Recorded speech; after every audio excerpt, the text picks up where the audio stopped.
akin naman. Bakit mo ba ako pinagganito? Nagmumukha tuloy akong bata eh. Kala nila 18 years old na ako ngayon. Ano? Bata? Oo. Ang kapal mo rin. Alam mo pare, kaya kita pinagaganyan, tayong dalawa. Hindi kasi yung pamangkin ko eh. Tamad pumasok. Eh, kailangan maingganyo siya. Alam mo naman tayo, maging good example tayo. Pare, samahan natin sa loob ng eskwela.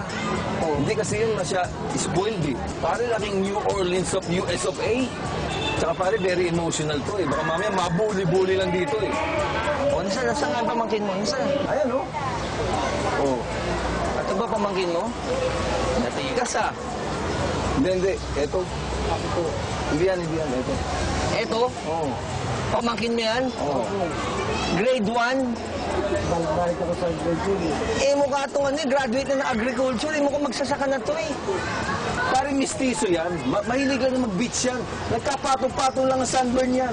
Kung ganyan itsura mayayaman, magiging mahirap na lang ako. Eh, tingnan mo nga yan. Ang dungis-dungis, oh. Kaya ganyan kadumi yan. Pare, pa naglaro yan, gumugulong yan. Very emotional nga eh. Hindi mo ba alam? Yan ang dahilan kung bakit maraming dropout dito sa, Ano yung eskwelahan. dumi? Yung mga dungis na ganyan. Bakit? Yung dungis ba? Ano yung umaakit ba sa utak yun? Tapos ano? Alam mo, pag-chewin talaga kayo, pareho kayong rope ko. Hindi mo ba alam, kapag di tama yung pangangalaga mo sa katawan mo, eh siyempre, magkakasakit ka. Tapos hindi ka makakapasok. Hindi maapekto ng utak mo. Parang itong pamangkin mo, hanggang ngayon, grade 1 pa rin. Magkamukha kayo. Hindi ka ba naliligo? Hindi ko ako naligo. Yan. Tamad ako maligo. Oh. So ano? Gusto mo ba, ayusin natin to? Alamin ang tamang pangalaga sa katawan ng inyong mga anak dito lang sa Totoo TV!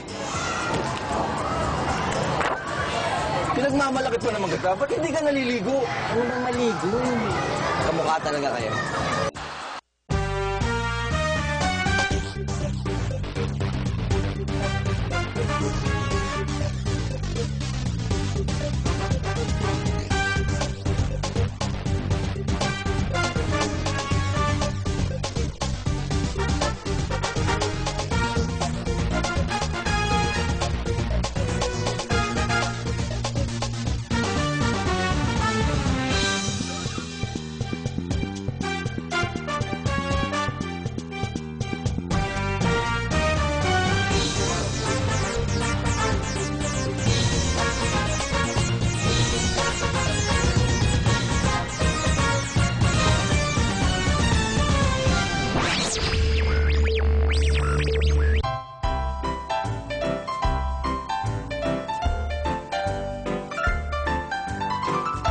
Good morning, children. Good morning, Ma'am.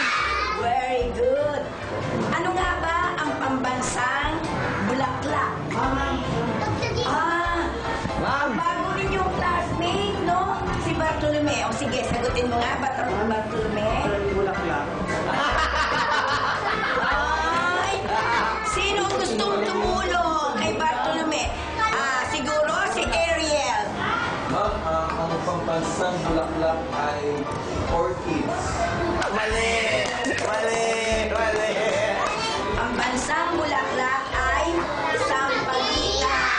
Meron tayong bisita, meron ibabalik at ibabahagi sa inyo. Ito si Ma'am Sherry Liao. Ano sasabihin niyo mga bata? Good morning, Ma'am! Nandito kami para bigyan kayo ng maraming sorpresa ngayong araw. Yay!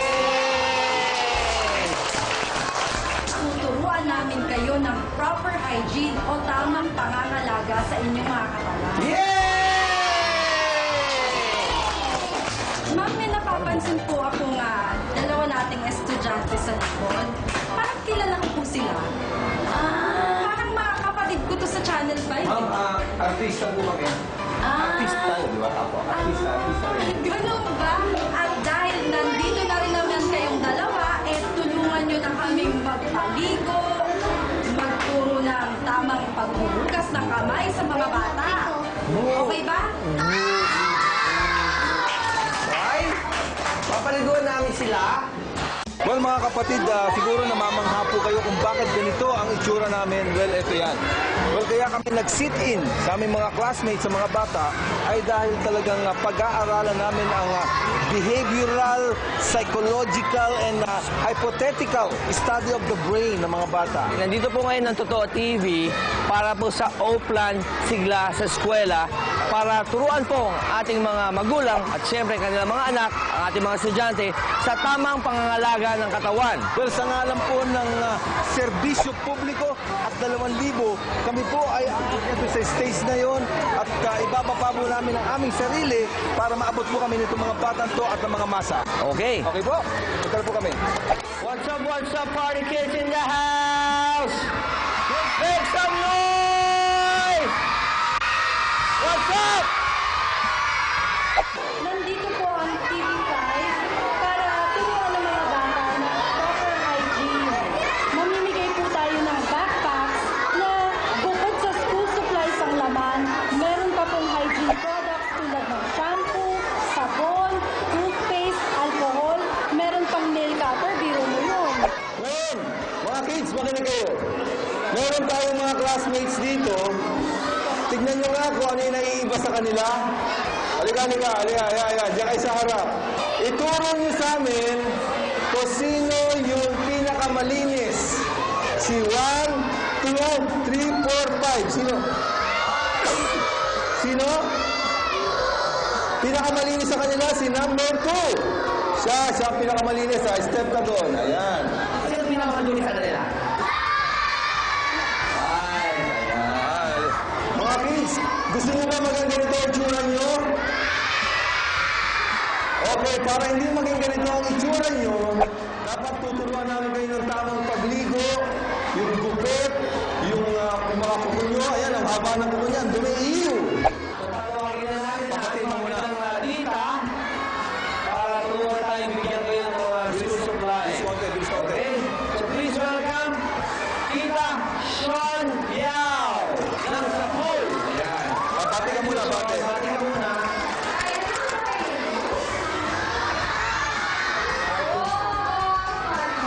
Ito, aksyon.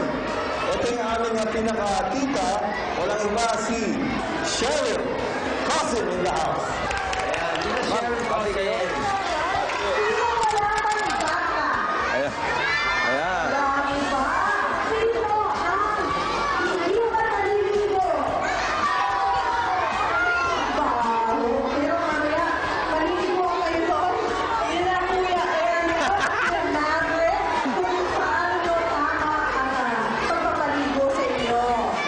Mamaya, abangan nyo, baka mamigay si Tito Maverick at si Ariel ng PSP. Lalo na sa ngayon. Ang proper hygiene dito lang sa